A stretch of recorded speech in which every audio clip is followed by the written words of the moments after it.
India फिर से अपने गोल्डन एज में एंटर करने जा रहे हैं। 827 साल बाद भारत को उसकी सबसे पहली और इतिहास की अब तक की सबसे प्रेस्टिजियस यूनिवर्सिटी वापस मिलने जा रही है, द एंशिएंट नालंदा यूनिवर्सिटी, जो ना सिर्फ भारत की बल्कि पूरे विश्व की सबसे बड़ी यूनिवर्सिटी मानी जाती है, जहां पर देश विदेश से स्टूडेंट्स पढ़ने आया करते थे। और इसी यूनिवर्सिटी की वजह से इंडिया को उस दौरान में दुनिया का एजुकेशन हब बोला जाता था। और ये हम सभी इंडियंस के लिए एक फक्र की बात है कि आज उसी यूनिवर्सिटी को हाल ही में 19 जून को दोबारा से इनॉग्रेट किया गया। नालंदा की पुनर्स्थापना भारत के स्वर्णिम युग की शुरुआत करने जा रहा है। इस न्यूज को पूरे देश भर में काफी मीडिया कवरेज मिली। On Wednesday, Prime Minister Narendra Modi will inaugurate a new campus building. Rajgir में बने नालंदा यूनिवर्सिटी के न्यू कैंपस का उद्घाटन करेंगे। शिक्षा का केंद्र रहे नालंदा से सिर्फ भारत की ही नहीं बल्कि विश्व के कई देशों की विरासत जुड़ी हुई है। लेकिन यहीं पर आता है एक मुख्य सवाल, क्या ये नई नालंदा यूनिवर्सिटी अपनी वही पुरानी ग्लोरी को वापस पा सकती है? आज दुनिया तो काफी आगे निकल चुकी है। क्या आज के समय में उसका इंफ्रास्ट्रक्चर इतना केपेबल है या आगे हो पाएगा कि दुनिया भर के सारे स्टूडेंट्स पास्ट की ही तरह वापस से इंडिया पढ़ने आएंगे? और क्या इससे हमारा भारत वापस से पूरे विश्व भर का एक एजुकेशन हब बन सकता है? चलो लेट्स डिस्कस।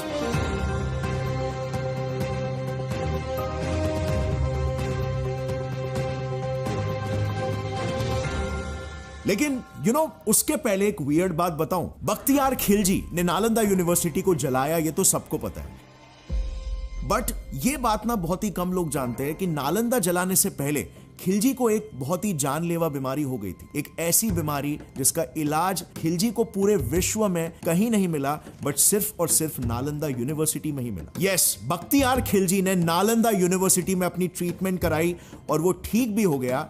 लेकिन फिर ठीक होते उसने नालंदा यूनिवर्सिटी को क्यों जला दिया? आखिर नालंदा यूनिवर्सिटी ने खिलजी की कौन सी बीमारी को ठीक किया, कैसे किया, और उसके बाद भी क्यों खिलजी ने नालंदा यूनिवर्सिटी को पूरा जला दिया? वेल, इसके पीछे एक बहुत ही इंटरेस्टिंग और अननोन स्टोरी है। बट वेट, इससे भी ज्यादा वियर्ड बात यह है कि आपने रिसेंटली एक्स पर #ब्राह्मण बर्न्ड नालंदा ये हैशटैग्स काफी देखे होंगे, जो नालंदा इनॉग्रेशन के दिन भी काफी ट्रेंड कर रहे थे। एक्चुअली कुछ लोगों का ऐसा दावा है कि खिलजी ने नहीं बल्कि खुद हिंदुओं ने ही नालंदा को जलाया था। वो भी इसीलिए क्योंकि वो एक बुद्धिस्ट यूनिवर्सिटी थी। अब प्राइमा फेसी थोड़ा रिसर्च करने पर आपको क्वाइट शॉकिंगली इस स्टोरी को जस्टिफाई करने के लिए काफी सारे एविडेंस भी मिल जाएंगे। But is this really possible? क्या हमें अभी तक इतिहास को गलत पढ़ाया गया?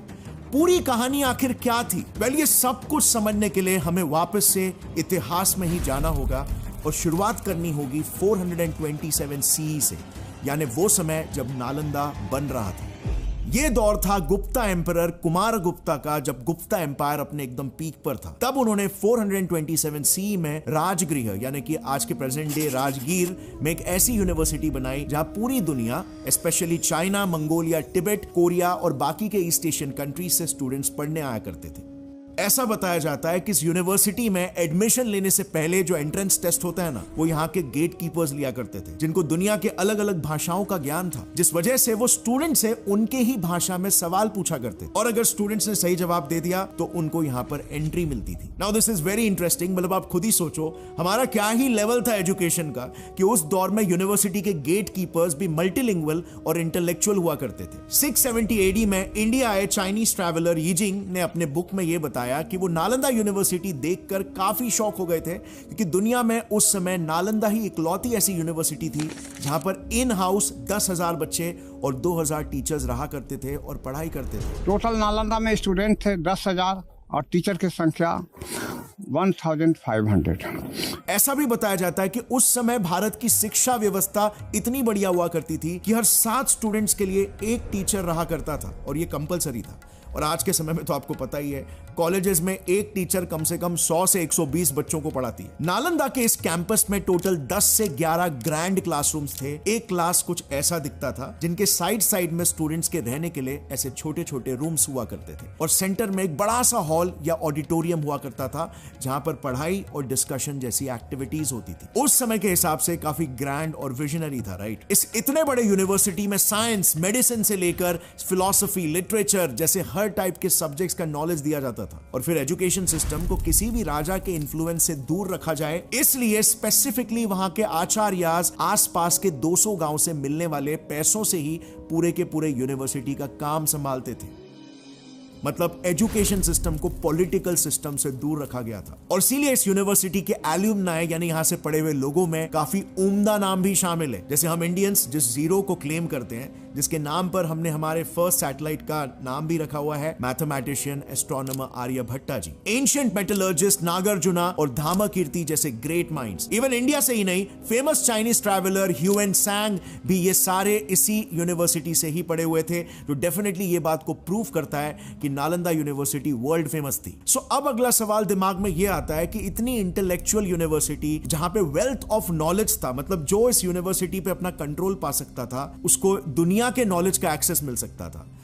इस यूनिवर्सिटी को आखिर जलाया क्यों गया? वेल, इसे समझने के लिए ना हमें साल 1193 में जाना होगा, जब मोहम्मद घोरी ने इंडिया पर कब्जा करने के बाद टर्की से आए अपने जनरल बख्तियार खिलजी को नॉर्थ ईस्ट में एक्सपैंड करने के ऑर्डर्स दे दिए। इन्हीं ऑर्डर्स को फॉलो करते हुए साल 1200s में खिलजी दिल्ली से वॉर लड़ते हुए बिहार तक पहुंच गए, लेकिन यहीं पर उसे एक ऐसी बीमारी हो गई जो ठीक ही नहीं हो पा रही थी। उसने अपने सारे हकीम्स के बताए इलाजों को करके देख लिया, लेकिन कुछ भी फर्क नहीं पड़ा और अंत में खिलजी को कुछ लोगों ने यह बताया कि अगर उसे वाकई में अपनी जान बचानी है तो नालंदा जाकर इलाज करवाना होगा। अब शुरुआत में तो वो इस्लामिक मेडिसिन के अलावा और कुछ भी ट्राई नहीं करना चाहते थे, पर जब उसकी कंडीशन और बिगड़ने लगी, वो इलाज के लिए फाइनली तैयार हो गया। बट इलाज करने से पहले उसने नालंदा के चीफ आयुर्वेदा स्टडीज के आचार्य राहुल श्रीभद्र जी के सामने एक कंडीशन रखी कि मैं कोई भी दवा नहीं खाऊंगा, मुझे ऐसे ही ठीक करके बताओ। आचार्य ने इस चैलेंज को एक्सेप्ट किया और खिलजी को कुरान देकर पढ़ने को कहा। जैसे जैसे कुरान के पेजेस पढ़ के खत्म होते जा रहे थे,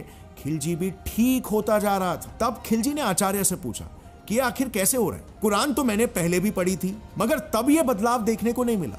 तब आचार्य ने बताया कि उन्होंने उसके कुरान के हर पेजेस में ऐसे हर्ब्स के फ्रेग्रेंस डाल दिए हैं जिनके अरोमा को इनहेल करते कुरान पढ़ते पढ़ते खिलजी ठीक होते जा रहे हैं। अब खिलजी नालंदा के एक आचार्य का इस लेवल का नॉलेज देखकर एकदम शॉक रह गया, मगर अफसोस उसकी जान बचाने के बाद भी खिलजी खुश होने की जगह पर नालंदा को जलाकर बैठ गया। दरअसल शौक होने के साथ साथ खिलजी में कहीं ना कहीं इनसिक्योरिटी डेवलप होने लग गई। उसे यह बर्दाश्त नहीं हुआ कि उसके हकीम से भी ज्यादा नॉलेज किसी यूनिवर्सिटी में पहले से ही मौजूद है, किसी सिविलाइजेशन में मौजूद है, और इसीलिए उसने सिर्फ नालंदा को जलाया ही नहीं बल्कि वहां के मंक्स को भी उसने जान से मार दिया, क्योंकि उसे यह डर था कि जिस धरती पर वो इन्वेजन करने आया है, अगर उनके लोगों के पास इतना नॉलेज है और वो नॉलेज उन्हें मिलता रहेगा तो उस धरती पर अपने मकसद को अचीव करने में वो कभी भी सक्सेसफुल नहीं हो पाएगा। ऐसा बताया जाता है कि बख्तियार खिलजी ने जब नालंदा को जलाया था, उस समय वहां पर 90 लाख से भी ज्यादा हैंड रिटन मैन्यूस्क्रिप्ट्स मौजूद थे, जिसकी वजह से यह आग लगभग 3 महीनों तक लगातार जलती रही।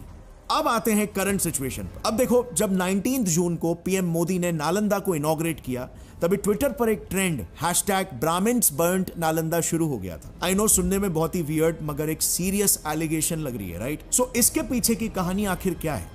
दरअसल 2 टिबेटन मंक्स हैं, एक तारानाथा और दूसरे सुम्पा खेनपो। इन्होंने अपने अपने बुक में एक कहानी लिखी है जिसके हिसाब से काकुटा सिद्धा नाम के एक मिनिस्टर ने नालंदा यूनिवर्सिटी में मंक्स के लिए सेरेमनी रखी थी। इस सेरेमनी में 2 तीर्थिका आए थे। अब सुम्पा के हिसाब से बुद्धिस्ट मंक्स हिंदू ब्राह्मण्स को उस समय इस टर्म से बुलाया करते थे। अब जैसे ये तीर्थिका भिक्षा मांगने के लिए आए, उन पे कुछ यंग बुद्धिस्ट मंक्स ने गंदा पानी फेंका और फिर उनके ऊपर कुत्तों को छोड़ दिया। अब इसके बाद दोनों बुक्स थोड़ी सी अलग अलग स्टोरी बताती है। तारानाथ जी के बुक के हिसाब से गुस्से में आकर ब्राह्मण साधु सूर्य की तपश्चर्या यानी कि मेडिटेशन पर बैठ गए। उन्होंने एक यज्ञ किया और उसमें से कुछ मैजिकल एशेस निकले जो उन्होंने नालंदा यूनिवर्सिटी के आजू बाजू में डाल दिए, जिस वजह से यूनिवर्सिटी जलने लगी और जलकर राख हो गई। अब देखो, खेनपो जी के भी बुक में सेम स्टोरी है, बस उनके हिसाब से साधु ने कोई यज्ञ नहीं किया, उल्टा इस इंसल्ट के बाद ऑन द स्पॉट उन्होंने यूनिवर्सिटी में आग लगा दिया। अब जरा इस स्टोरी में ब्लाइंडली बिलीव करने से पहले इसे क्रिटिकली, रैशनली इसके बारे में सोचना होगा, कुछ फैक्ट्स पर भी नजर डालनी होगी। सो चलो नजर डालते हैं कुछ इंटरेस्टिंग ऑब्जर्वेशंस पर। ये दोनों भी बुद्धिस्ट मंक्स 16th से 17th सेंचुरी टिबेटन मंक्स हैं जो कभी इंडिया आए नहीं थे। मतलब ये स्टोरी उन मंक्स ने फर्स्ट हैंड एक्सपीरियंस नहीं की है। नंबर 2, अगर आप देखोगे, इतिहास पढ़ोगे, तो नालंदा में कई सारे ब्राह्मण्स भी तो पढ़ा करते थे। तो स्पेसिफिकली उन 2 साधुस को एंट्री कैसे नहीं मिलेगी और क्यों उन्हें ही इंसल्ट किया गया, यह भी एक ऑब्जर्वेशन काफी डिबेटेबल है।